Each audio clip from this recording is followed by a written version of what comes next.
What do you think oval pistons, roofed motorcycles, and two-wheel drive have in common? They're all motorcycle innovations that sounded amazing on paper, but ended up in the graveyard of great ideas. Hey Cave Riders, today we're diving deep into the weird and wonderful world of motorcycle innovations that just didn't make it. Some were ahead of their time, others were solutions looking for problems, but all of them tell us something interesting about the evolution of our favorite machines. Before we get into today's list of quirky failures, make sure you're subscribed to Cave Riders and hit that notification bell to stay up to date with all our motorcycle content. We've dug through the archives and found some truly interesting attempts to revolutionize motorcycling. Some of these might surprise you, and others might make you wonder what these engineers were thinking. Let's kick things off with something that actually makes a lot of sense. Number 10. Two-wheel drive motorcycles. Imagine having the same kind of traction on your bike that you get in a 4x4 truck. The company that really championed this was ROTARY, and their approach was fascinating. They created what's essentially the Jeep of motorcycles, with a mechanical system that's both simple and effective. Here's how it worked. They ran a drivetrain from the transmission under the tank to a transfer box between the handlebars. This powered both wheels, letting these bikes climb massive hills and cross terrain that would stop other motorcycles dead in their tracks. These bikes even float. Yes, you heard that right. They can literally cross bodies of water if you need them to. The weird thing is, despite how effective this system was, major manufacturers never really picked it up. You can get aftermarket kits for some adventurous bikes today, but no major manufacturer offers it as a stock option. It's one of those innovations that proved itself useful, but somehow never made it to the mainstream. Number 9. Roofed motorcycles.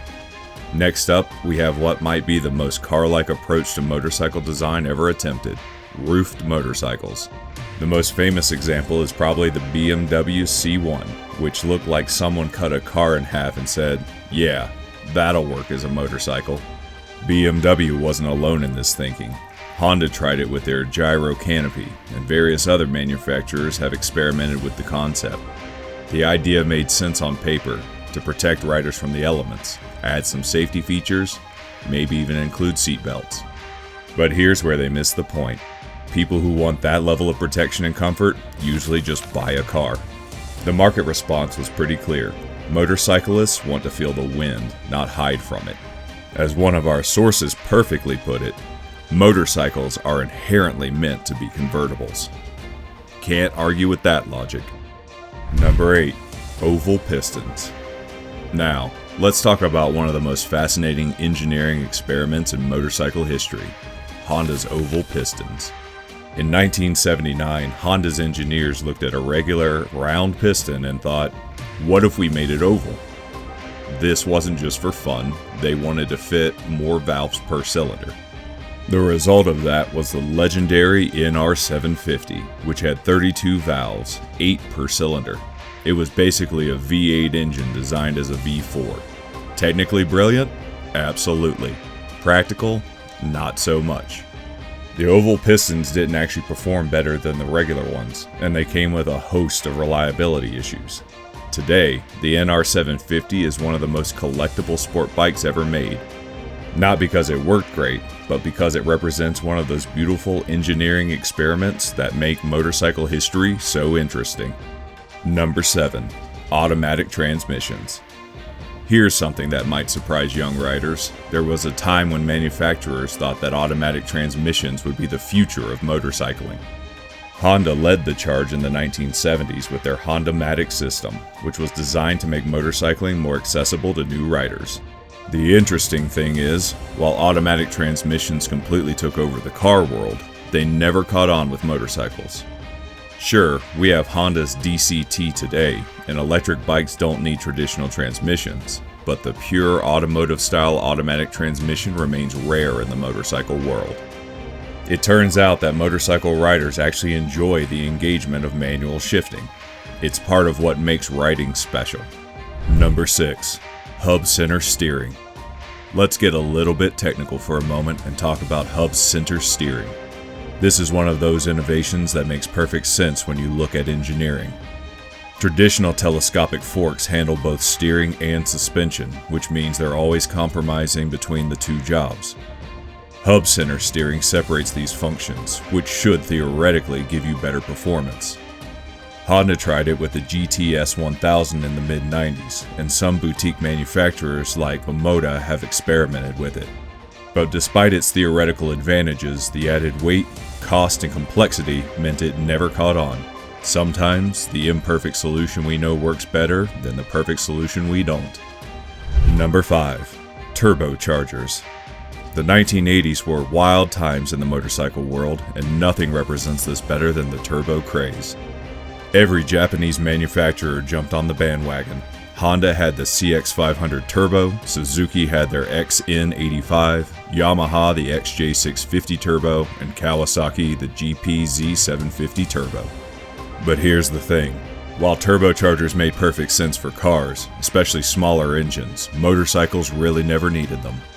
A naturally aspirated 1000cc superbike was still faster, lighter, and more reliable. Yes, Kawasaki made forced induction work with their modern supercharged H2, but the turbo era of the 80s remains a fascinating experiment in over-engineering. Number 4. Self-balancing technology. Now, a much more recent innovation is the self-balancing motorcycle. Honda has a prototype that can balance itself and even follow its owner around like a puppy.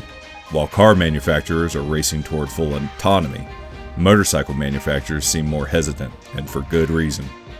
The challenges of keeping a two-wheeler upright autonomously are incredibly complex, and, more importantly, do motorcyclists even want this? Most of us ride because we enjoy being in control. It's another case of an impressive technical achievement that might be solving a problem no one actually has. Number 3. Rotary engines. The rotary engine seemed perfect for motorcycles. Compact, lightweight, and powerful. Norton's rotary-powered bikes even won the 1992 Senior TT at the Isle of Man, which is no small feat. But these engines had serious drawbacks. They ran hot, needed complex cooling systems, and weren't very fuel efficient. Suzuki tried it with the RE5, and Norton's attempt ultimately contributed to their downfall. Despite the smooth power delivery and unique sound, rotary motorcycles became another interesting what if in motorcycle history. Number 2. Linked brakes. Here's another interesting one, linked brakes. Moto Guzzi tried this in the 1970s with their California model, where one pedal would engage both front and rear brakes. The idea was to simplify braking, similar to how cars work. But motorcyclists quickly realized that having separate control over front and rear brakes isn't just about doing stoppies, it's about having precise control over your machine.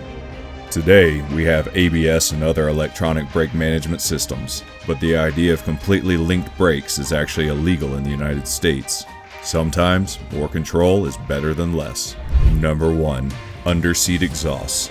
Finally, let's talk about a trend that dominated sports bike design in the late 90s and early 2000s, underseat exhausts. The Honda NR750 started it, Ducati made it cool with the 916, and suddenly, everyone was doing it. It looked amazing, but it went against everything we know about mass centralization. Placing hot, heavy exhaust components high up and far back might have looked cool, but it wasn't doing any favors for handling. Sometimes, the following function is better than the other way around. Those are 10 fascinating motorcycle innovations that didn't quite make it. Some were ahead of their time, others were solutions looking for problems, but all of them represent the endless creativity and ambition of motorcycle engineers and designers. Before you go, let us know in the comments which of these innovations you think deserves a second chance. Maybe with modern technology, some of these ideas could actually work. Don't forget to hit that like button and subscribe to Cave Riders for more motorcycle content. Until next time, keep the rubber side down.